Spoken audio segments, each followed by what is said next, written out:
پاکستان کے خیبر پختونخوا علاقے میں سیکورٹی فورسز کے آپریشن میں 22 دہشت گردوں کے ہلاک ہونے کی اطلاعات ہیں۔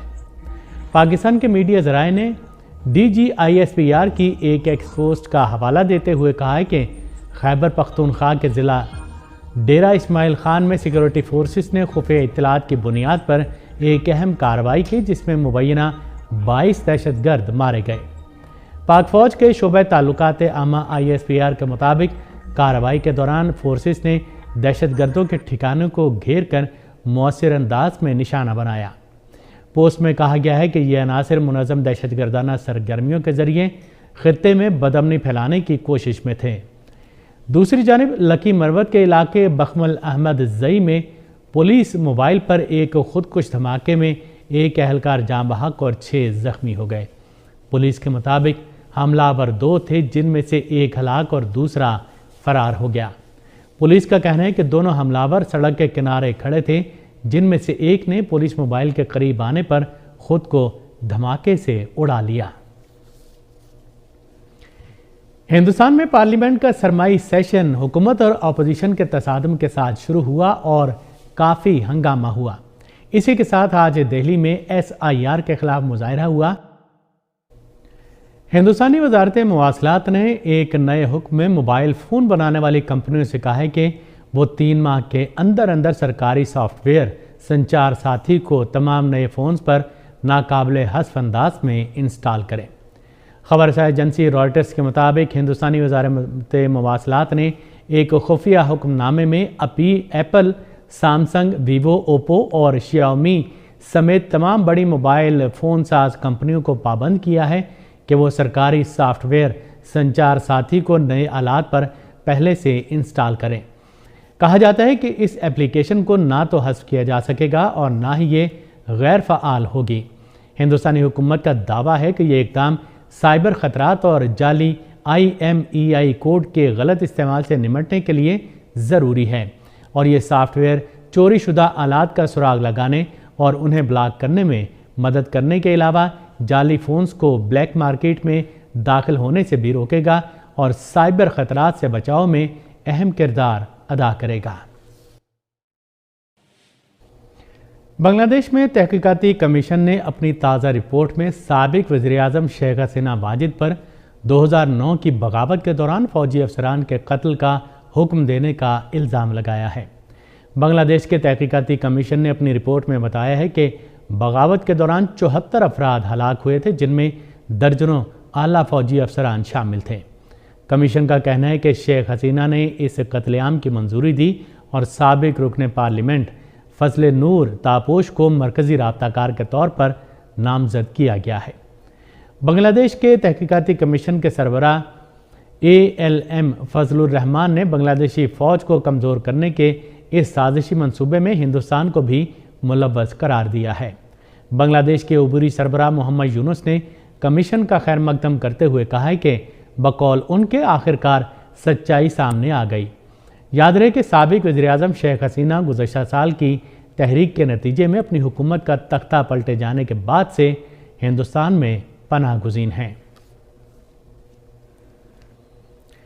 حماس نے کہا ہے کہ ہم معاہدے کی مکمل پابندی کر رہے ہیں لیکن صہیونی حکومت سمجھوتے کے دوسرے مرحلے کے نفاذ میں خلل اندازی کر رہی ہے۔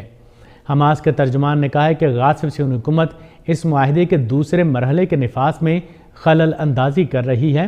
حماس کے ترجمان حازم قاسم نے کہا ہے کہ تمام تر مشکلات کے باوجود ہم نے صہیونی جنگی قیدیوں کی لاشوں کی تلاش کا سلسلہ جاری رکھا ہے، جو اس بات کا ثبوت ہے کہ حماس جنگ بندی معاہدے کی مکمل پابندی کر رہی ہے۔ انہوں نے کہا کہ اسرائیلی حکومت جنگ بندی معاہدے کے دوسرے مرحلے پر عمل درآمد میں خلل اندازی کر رہی ہے جس کی وجہ سے معاہدے کے مکمل نفاذ میں تاخیر ہو رہی ہے۔ حماس کے ترجمان حازم قاسم نے ثالثین سے مطالبہ کیا کہ وہ غاصب صہیونی حکومت پر معاہدے کی مکمل پابندی میں جملہ رفع پاس کھولنے اور معاہدے کے دوسرے مرحلے کے نفاذ کے لیے زیادہ دباؤ ڈالیں۔ صہیونی حکومت کے وزیر اعظم بنجامن نتن یاہو کی معافی کے مخالفین نے تل ابیب میں اس غاصب حکومت کے صدر اسحاق ہرزوگ کے گھر کے سامنے مظاہرہ کیا۔ نئی دہلی سے موصولہ رپورٹ کے مطابق ہندوستانی پارلیمنٹ کے سرمائی سیشن کے پہلے دن کا اجلاس SIR کے معاملے پر اپوزیشن کے احتجاج اور ہنگاموں کی نظر ہو گیا۔ اجلاس شروع ہوتے ہی سماجوادی پارٹی کے سربراہ اکھلیش یادو نے SIR کا مسئلہ اٹھایا اور کہا کہ جمہوریت اسی وقت مضبوط ہوگی جب ووٹ ڈالنے کا حق نہ چھینا جائے۔ انہوں نے وزیر اعظم کے اس بیان کا جواب دیتے ہوئے کہ اپوزیشن ڈرامہ کر رہا ہے کہا کہ سب جانتے ہیں کہ ڈرامہ کون کر رہا ہے۔ اکھلیش یادو نے کہا کہ SIR کے ڈرامے کی وجہ سے BLOز خودکشی کر رہے ہیں، اس کی جانچ ہونی چاہیے۔ SIR پر بحث کا اپوزیشن کا معاملہ مسترد کیے جانے کے نتیجے میں ایوان کی کارروائی پورے دن کے لیے معطل کر دی گئی۔ ہندوستانی پارلیمنٹ کا سرمائی اجلاس آج سے ایسی حالت میں شروع ہوا ہے کہ اجلاس سے ایک دن پہلے حکومت نے کل جماعتی میٹنگ بلا کر اجلاس پرامن طور پر چلانے کی اپیل کی تھی۔ اجلاس کے بعد پارلیمانی امور کے مرکزی وزیر کرن رجیجو نے میٹنگ کو کامیاب بتایا اور کہا کہ اپوزیشن رہنماؤں نے خوش اسلوبی کے ساتھ اپنے مطالبات پیش کیے۔ یہ ایسی حالت میں ہے کہ سماجوادی پارٹی کے MP راجیہ سبھا رام گوپال یادو نے واضح کیا ہے کہ SIR پر بحث ضروری ہے اور دوسری صورت میں ہم ایوان چلنے نہیں دیں گے۔ کانگریس کے رکن پارلیمنٹ عمران مسعود نے کہا کہ اگر جمہوریت نہیں ہے تو پارلیمنٹ بے معنی ہے۔ انہوں نے کہا کہ الیکشن کمیشن کو آزاد کیا جائے اور بتایا جائے کہ وہ 46 لاکھ لوگ کون تھے جنہیں ووٹر لسٹ سے نکالا گیا ہے۔ انہوں نے کہا کہ ہم یہ مسائل ایوان میں اٹھائیں گے۔ اسی کے ساتھ کانگریس رہنما سونیا گاندھی کی صدارت میں پارلیمانی حکمت عملی گروپ کی میٹنگ میں SIR پر بحث کے مطالبے کا فیصلہ کیا گیا ہے، جس کے پیش نظر تجزیہ نگاروں کا خیال ہے کہ ہندوستانی پارلیمنٹ کا سرمائی اجلاس بھی ہنگامہ خیز ہوگا۔ دہلی لال قلعہ کار بم دھماکہ کیس میں ہندوستان کے مرکزی تحقیقاتی ادارے NIA نے کشمیر میں بیک وقت 6 مقامات پر چھاپے مارے۔ سری نگر سے ہمارے نمائندے نے بتایا ہے کہ دہلی لال قلعہ کار بم دھماکے کے تعلق سے یہ اب تک کی سب سے بڑی کارروائی سمجھی جاتی ہے۔ ان چھاپوں کا مقصد دھماکے کے پس منظر میں سرگرم مبینہ وائٹ کالر شخصیات اور دیگر سہولت کاروں کے سائنسی اور تکنیکی ثبوت جمع کرنا ہے۔ رپورٹ کے مطابق NIA کی مختلف ٹیموں نے آج صبح ہندوستان کے زیر انتظام کشمیر کے علاقے شوپیاں اور پلوامہ کے متعدد دیہی علاقوں میں مخصوص رہائشی مقامات پر چھاپے کی کارروائی شروع کر دی۔ جن لوگوں کے گھروں پر چھاپے مارے گئے ہیں ان میں مولوی عرفان احمد، ڈاکٹر عدیل، ڈاکٹر مزمل اور عامر رشید شامل ہیں۔ بتایا گیا ہے کہ NIA کے دستوں نے چھاپوں کے دوران ڈیجیٹل آلات، دستاویزات، مواصلاتی ریکارڈ، مالی لین دین کی تفصیلات اور ایسے شواہد جمع کرنے کی کوشش کی جنہیں لال قلعہ کار دھماکے کیس سے جوڑا جا سکتا ہے۔ یاد رہے کہ 10 نومبر کو دہلی لال قلعہ کے قریب ایک کار دھماکے میں 15 افراد ہلاک اور متعدد زخمی ہو گئے تھے۔ پاکستان میں MQM نے سندھ کی تقسیم کا مطالبہ کر دیا۔ پاکستانی ابلاغیاتی ذرائع کے مطابق اتوار کی رات کراچی میں ایک جلسے عام سے خطاب میں MQM کے چیئرمین ڈاکٹر مقبول صدیقی نے سندھ حکومت پر الزام لگائے کہ ان کو کراچی کے مسائل کے حل میں کوئی دلچسپی نہیں ہے۔ انہوں نے کہا کہ کراچی کے مسائل حل کرنے میں صوبائی حکومت ناکام رہی ہے، بنابراین کراچی کو وفاق کے حوالے کیا جائے یا صوبہ سندھ میں نئے انتظامی یونٹ تشکیل دیے جائیں۔ خالد مقبول صدیقی نے کہا کہ یہ شہر پورے پاکستان کو پال رہا ہے اور حکمرانوں کی عیاشی کا سامان اور اسلام آباد کے حکمرانوں کی تنخواہوں کو برداشت کر رہا ہے۔ انہوں نے دھمکی آمیز لہجے میں کہا کہ کراچی کھڑا ہوتا ہے تو تخت پلٹ جاتے ہیں اور حکمران تختہ دار پر چلے جاتے ہیں۔ اس جلسے سے خطاب میں MQM کے رہنما ڈاکٹر فاروق ستار نے کہا کہ اگر کراچی انتظامی بنیادوں پر تقسیم ہو سکتا ہے تو سندھ بھی ہو سکتا ہے۔ پاکستان میں حکومت نے پیٹرولیم مصنوعات کی قیمتیں کم کر دیں۔ پاکستان کے ابلاغیاتی ذرائع کے مطابق حکومت نے آئندہ 15 دن کے لیے پیٹرولیم مصنوعات کی قیمتوں میں کمی کا اعلان کر دیا ہے۔ پیٹرولیم ڈویژن کے نوٹیفیکیشن کے مطابق پیٹرول کی قیمت میں فی لیٹر 2 روپے اور ہائی اسپیڈ ڈیزل کی قیمت میں 4 روپے 79 پیسے فی لیٹر کمی کی گئی ہے۔